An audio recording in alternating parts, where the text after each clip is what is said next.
welcome to this lovely conversation. My name is David Samuel. I am a mixed media artist, and joined with me today is Grammy Award winning artist Maryanne J. George. It is so lovely to have you here. So good to be here.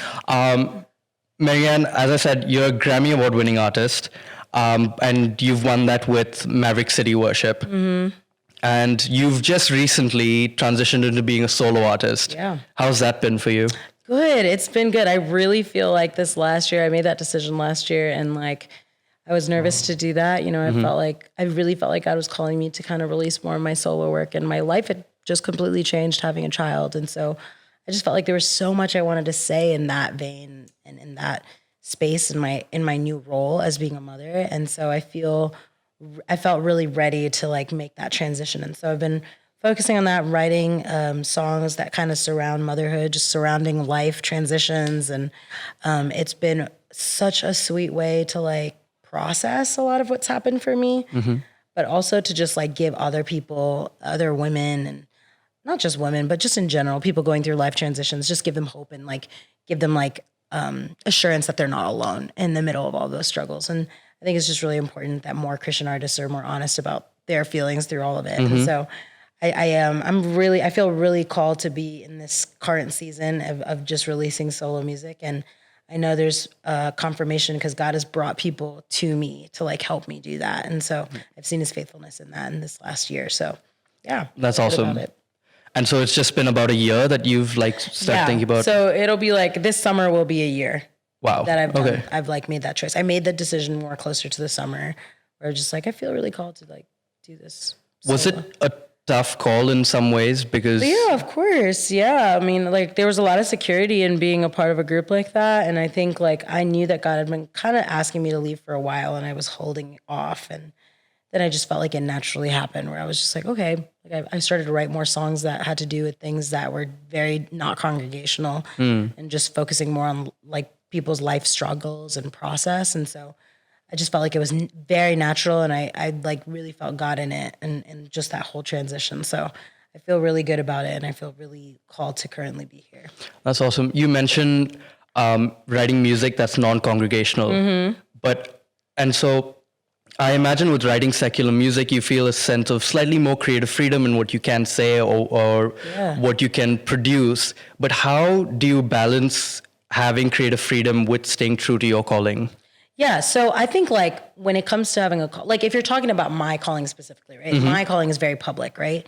So I think creative expression is always going to be there. I'm going to be mad on days, like some days. I'm going to be sad some days. Yep. I'm not always this happy person. So I don't think that's going to change, right? But it's like what I choose to share with the world. And like there has to be wisdom and discernment in what we choose to share, right? Like I know that I have a calling that's a bit more public than most people, right? But I can choose to encourage people in that moment. I can also choose to be honest about where I'm at and trust that, okay, God, like I know how I'm feeling and I know people, if I'm talking to a group of people, like you may be feeling this, I know I'm in it right now, but I also know that there's hope and that there's a promise. And even in my unbelief, I can ask the Lord to help me in that. Like I can ask the Lord to help my unbelief.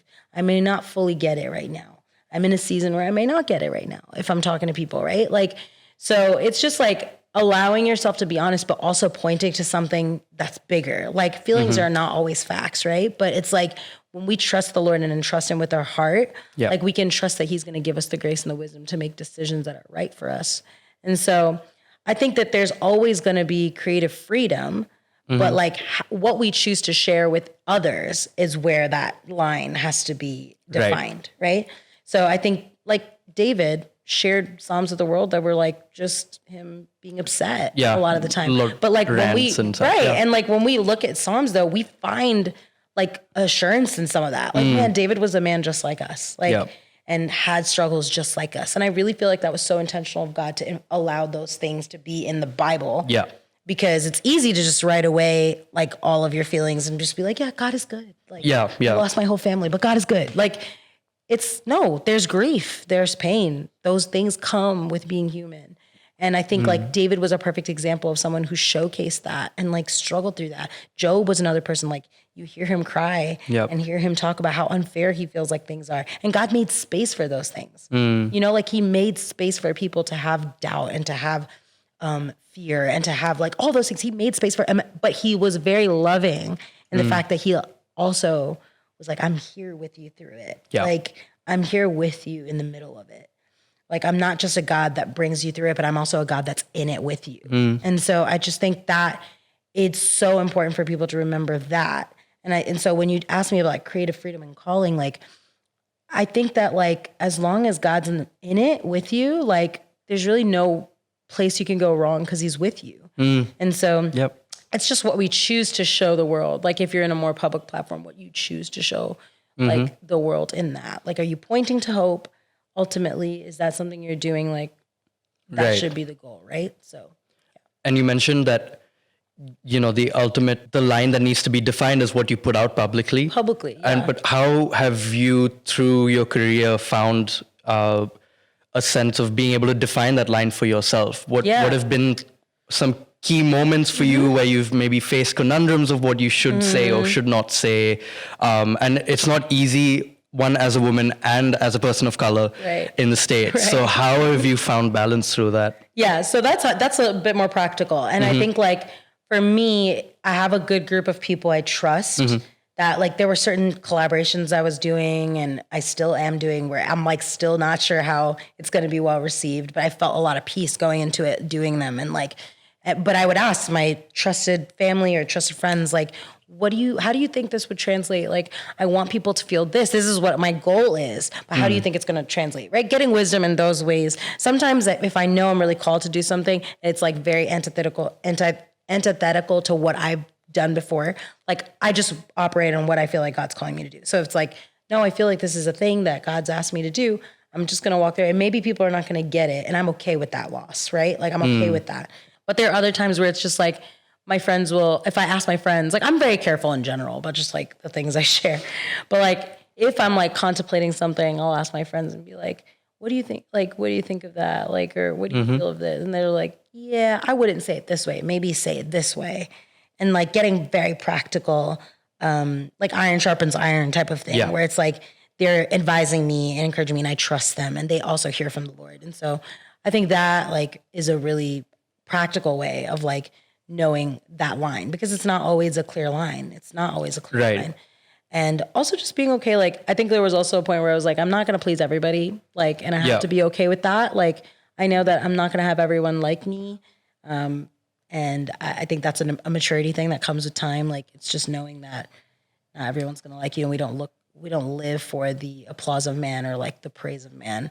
Just trusting that God's equipped you to do the thing that you're called to do. And so that's a little tough though, isn't it? I mean, in some ways, because as an artist, as a musician, ultimately, to some degree, your success is determined by someone else. And oftentimes, if someone says that, oh, this was a great song, they may not even be a musician. They may not know how to sing, but to some degree, your success is determined by someone else, a listener, a consumer.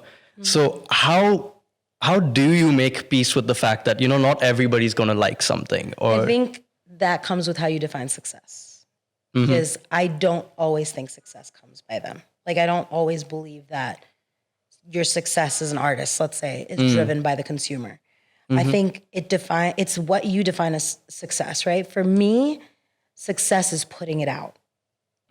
Having the music or having the art or whatever, doing it.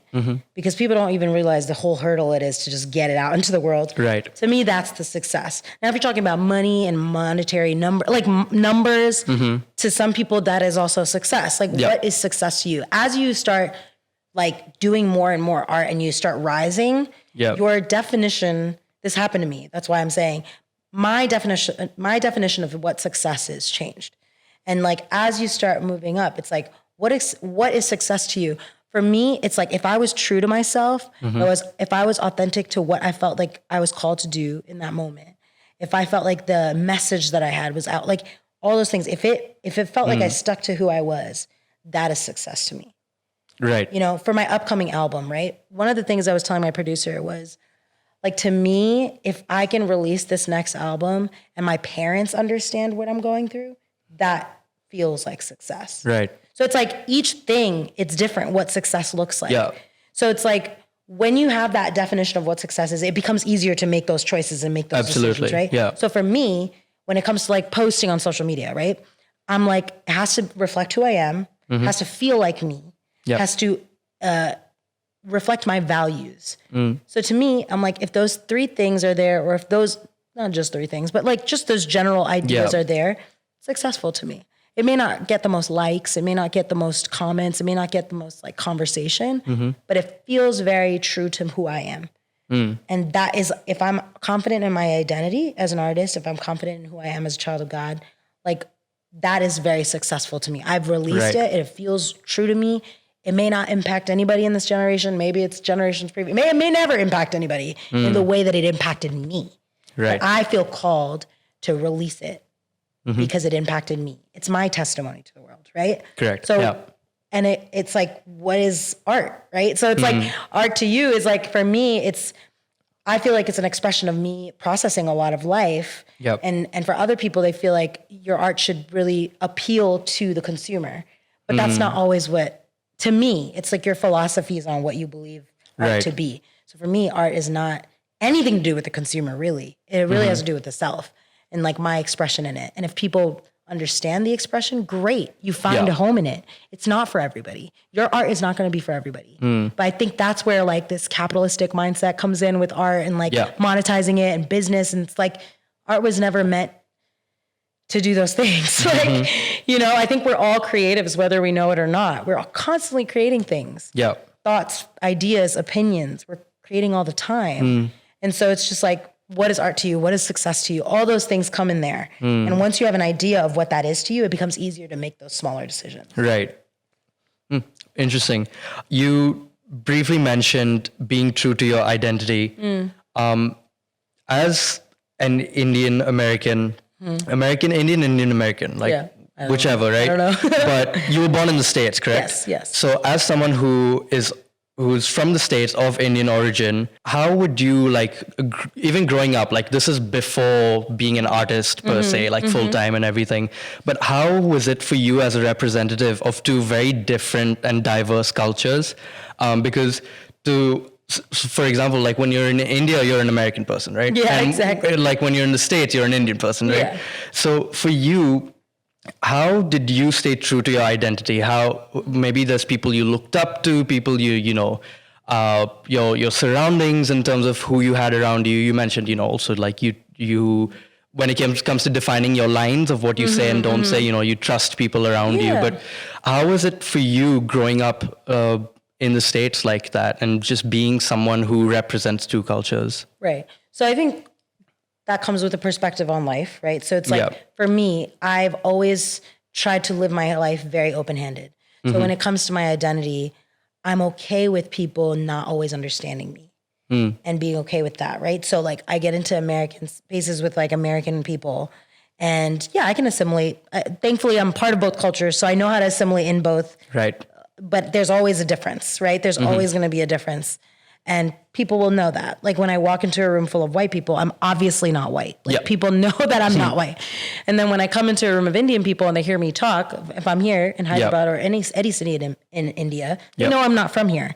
So there's those 2 things, right? But when I'm like okay with the fact, when I'm okay with not being or not fitting in, it becomes a lot simpler to teach or inspire. Or like I come into rooms, even as an American-born Indian, right? I come to spaces here, and it's just like, what do I have to learn here? Like, what can I learn from the people of Hyderabad or the city of Hyderabad? Or what can I learn in Chennai? Or what can I learn in Mumbai? Or like in different places. If you're constantly a learner and you're seeking to be a student, wherever you are, like the answers start coming to you. You're just like able to like open-handedly receive. You're not just stuck to like your idea, your understanding, your identity. This is the way I want the world to view me. But you're able to like be okay. So I go into rooms with white people and they make comments that may not always feel good. Like, and I think there's a line, right? Where it's like, there are times where it's like emotionally exhausting to keep addressing. But like most of the time, I use it as a unique teaching opportunity. Where I'm like, this is my culture. Like, and I'm okay with it not looking I'm okay with it not looking completely Indian, and I'm okay with it not looking completely American. Like, I'm okay with defining what that looks like to me. What does being an Indian American or American Indian look like to me? It may look different to me than it looks to you. Yeah. Right? Because you can also live in India and be born and brought up here, but also like not really ascribe to a lot of the culture and the values of this place. So it's what you choose, right? So we're actively choosing how we are being portrayed to the world, right? So I think when I'm okay with like the fact that people are not going to fully understand the breadth that is me. I don't even fully understand it. I'm learning it as I go. So how can I expect other people to get it? You know? Yeah, true. But I open and allow myself to ask questions. I love asking questions and I love answering questions because I just feel like it's the state of curiosity is just always a good place to be in, and it sparks creativity.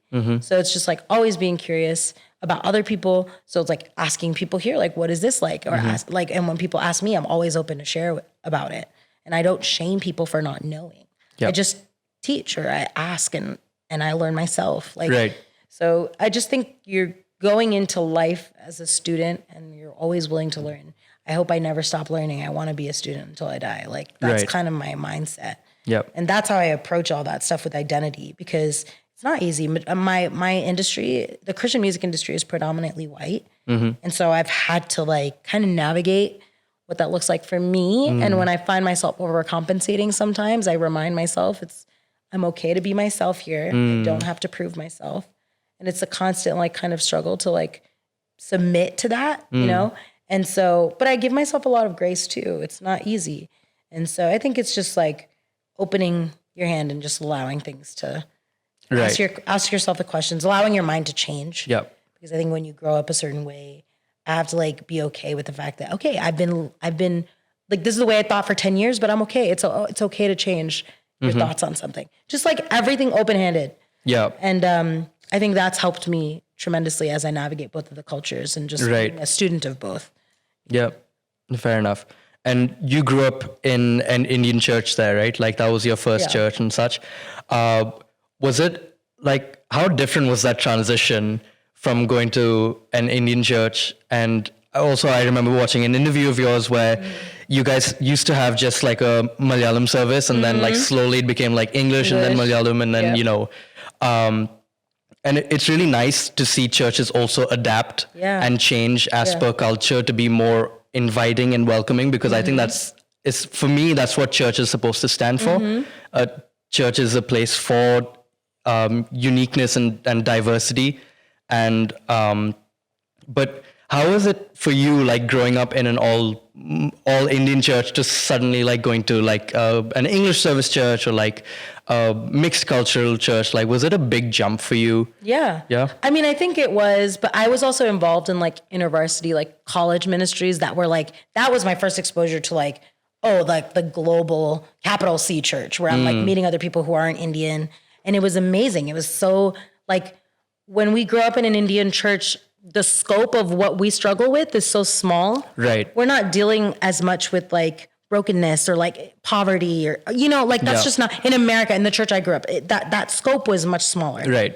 But then when you go into this context of like other people from other places, other demographics and socioeconomic statuses, like just seeing their struggle and the way faith is portrayed in that scope gives you a lot of perspective. Right? It gives you a ton of perspective. And it makes you actually realize like, wow, God is he's a lot better than I thought. He's a lot better than I thought. He's still working even in these places, like where it's not even thought in my mind, because I'm like growing up, my struggles were not the struggles of other people in different races and stuff.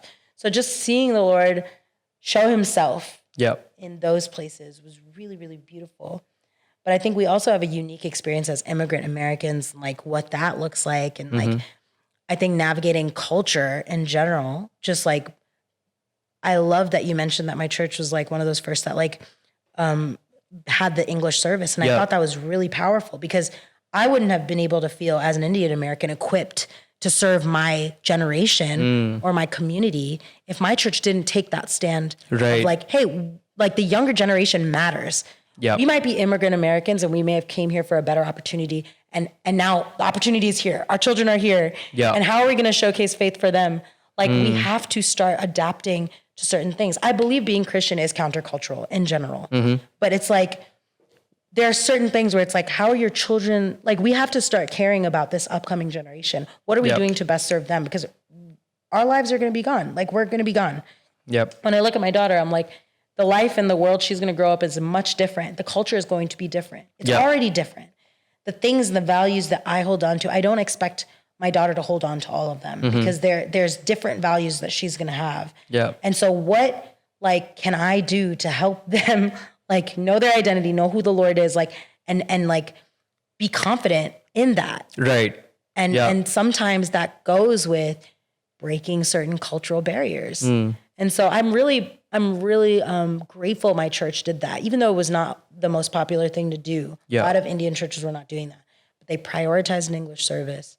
That's our main service now. And we have a Malayalam service as well. But so many kids were able to grow in their faith. Absolutely. Seeing that. And so sometimes it is a cultural breaking barrier. Like how countercultural are you willing to be? Yeah. Culture should not define our Christianity, but it can influence our Christianity in many ways. Yeah. And so like, but we have to be countercultural. We have to like, sometimes it will involve us breaking the culture. Right. And like fighting against certain cultural expectations and trusting that God's going to define what culture looks like for us. Right. In light of faith. So. Yeah. A question I have in terms of being countercultural, it's really difficult, especially as a young person right now. I'd say in India, it's still kind of slightly slower in terms of the rate of progression, in terms of globalization and such. I mean, we are rapidly expanding towards globalization generally, but typically a lot of it comes with people not having too much discernment. I find like in my experiences as a young Christian in circles that are predominantly secular, for lack of a better word, right?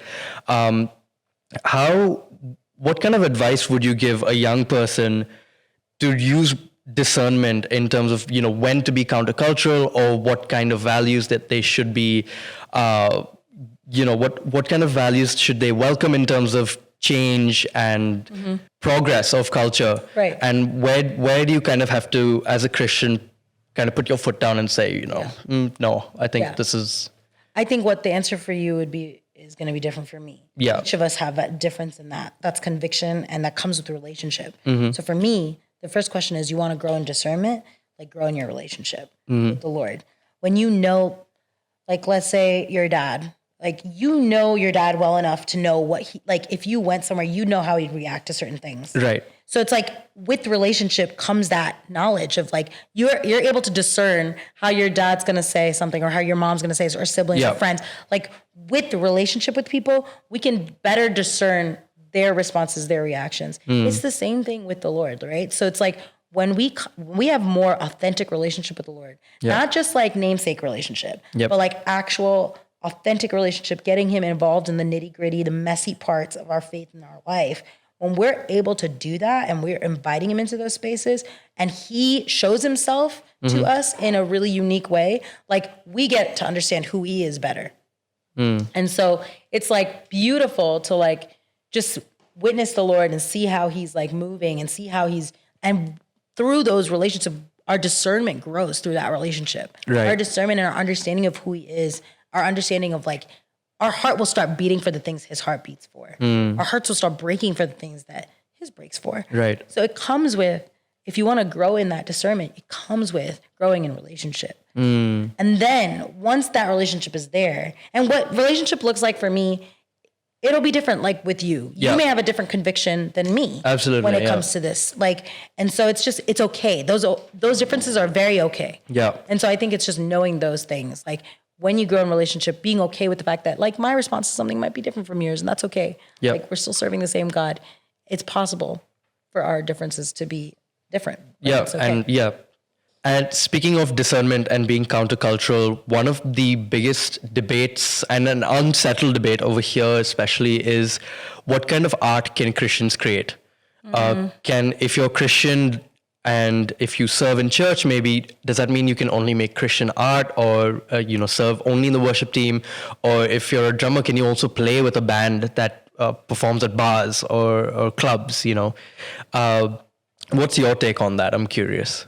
Yeah, I think that as long as your art is honest and it feels authentic and it invites the Lord into it, like I think there's no like I don't know. I don't deem like this secular kind of, like, I just feel like there's no real line when it comes to the Lord and relationship with the Lord. If you're inviting him into all of it, he's in all of it, right? Yeah. So it's like when we go through heartbreak, he's in it. When we go through life transitions, he's in it. Yep. When we go through like roles that are like new roles we get, he's in it. When we go through like difficult things, he's in all of those things. Yeah. So I would rather have my daughter listen to someone's music detailing those things or chronicling those things in the light of their faith as a Christian than another artist that I don't really know that all of their music has been rooted in a deep faith with Jesus, right? So it's like, I think there should be more artists that are talking about the difficult things in light of faith, like Christian people who know the Lord, who know Jesus, who are real, and who are just like, yeah, life is hard right now. Like, and it's not easy. I'm going through a heartbreak and it sucks. I miss this person. I'm grieving the loss of a relationship. Or I'm grieving the loss of a person. I wish there were more Christians that were talking about that and like made it okay to talk about those things. And I don't know how over time it's changed, because I just feel like that's what it was in scripture. Like I keep bringing up David because he's such a perfect example, but like he would like talk about all the things he was going through, and it wasn't necessarily like, always right and like good. Like it was sometimes hard. And so I just think that more people need to create music that's honest. And like, I also think when it comes to these, like, I think we're called to be like in the spaces where people don't know who this is, like, right? So I think about artists that are serving in more like secular bands or whatever, right? Right. Like that's a missional thing, whether people want to address that or not. It's very evangelical and it's very missional, and it's the gospel. Like we're literally called to do that. Yeah, in the world, not of it. Right. And it's like, now when you're in those spaces, there's a standard that you have that you carry, and there's convictions you carry, standards you have for yourself. And I think it's not letting that world like change you, right? But it's like, how can I impact the people in these spaces as a Christian and show them who Jesus is through my life, right? So I don't necessarily think there's anything wrong with those things. And I think more of us are actually called to it than we realize, right? We have Christian people who are in secular job industries and secular positions, right? Yeah. We're learning in our schools from secular books and textbooks. And like, so why is there such a difference when it comes to music? In fact, I feel like we should be in those places with people who don't know Jesus and being like, hey, like, I want to show you something that's even better. Like, I know that what you're going through is hard, and I know that there's this, because that is sacred. That is so sacred. Like inviting the Lord into the spaces that are difficult is sacred. And there's no differentiation like it. When you're of the Lord and you know him and there's relationship with him, everything comes out of that sacred place. So your heartbreak, your struggle, all of that comes out of that sacred place. Right. So it's more sacred than we think. Like, and we're quick to define things that don't have the name of Jesus in it as like secular. But it's like, no, these are human feelings and emotions that God like created us to have. So it's like, we should welcome these feelings and emotions. We don't dwell there, obviously, if it's sad. We don't want to dwell in the sadness, right? But he allows us to feel it. And that's where I think it's just, I think I would rather have my family or me, I'd rather listen to someone creating music that's like painful, like, but I can trust that like their heart, they know who Jesus is. And it may not be a congregational worship song, right? But like, for example, for me, one of the songs I'm releasing this year, it's talking about like motherhood and labor and just the difficulty of like what it feels like to labor something, but also like birth yourself in it. Like birth your daughter, but like I was birthing my daughter, but I was also birthing a new version of myself. When I was going through that, I wasn't finding a lot of Christian artists that were talking about it. Like, you know what I'm saying? And I'm like, that's where I was like, I want to be one of those artists that talks about it and like invites people like, hey, postpartum is hard. Like learning how to navigate your life post a child is hard. Like, you know, so, but there's hope in this and I feel called to this. And I feel like when I know who Jesus is and the fruit of my life is like, the fruit of your life will tell and will show people who you are. So when you look at artists, like what is the fruit of their life? What is the fruit of their character? That's like how I know, right? I'm not saying to sit here and go listen to every secular artist or play for every secular artist, but there is a difference. Yep. You can tell that discernment, like I said, comes with the relationship, but it's like you will get to see people for the fruit of what their life is. And I want the fruit of my life to be like, yeah, I was honest with who I am and what my struggles were, but I always knew there was a person in the middle of it with me and was there to comfort me and was calling me to higher, calling me to greater. And that's like what I hope to communicate in my music, whether it's congregational worship music or not. That mandate and standard is there. Point them to him. Point them to Jesus. It doesn't always have to look like a congregational worship song for a church setting. You know? Absolutely. Like we've had the opportunity as Maverick City to like meet with many celebrities who are not maybe nominally Christian, but felt something so deep in the music that we created. And we're not sitting there forcing them to get saved, but we're sharing with them like, hey, what you're feeling, this difference you're feeling, it's actually conviction. It's actually the presence of God encountering you and you encountering the presence of God. Like it's an encounter you're having with Jesus. And we're not here to sit here and tell you that life's going to be pretty and life is easy, but there's someone who's there to like walk with you through it and he loves you more than you can imagine. So it's like in those moments where you're like the people who serve on a more secular level never experienced this before or experiencing our music and would hear the music and be like, wow, that's something really different. So it's like, I want to be that. Like I want to be able for people to see that in my art. Absolutely. I think it would be a good place to wrap up this conversation, although I feel like I could talk to you for many more hours. We don't have all the time in the world, unfortunately, but this has been lovely speaking to you, getting to know you a little bit better, and just your insights and perspectives on music and culture. And thank you so much for taking the time to be here. Please do check out everything that Maryanne is working on. Stay tuned for the album, for the singles coming out, and we will see you soon. Bye-bye, everybody. Bye.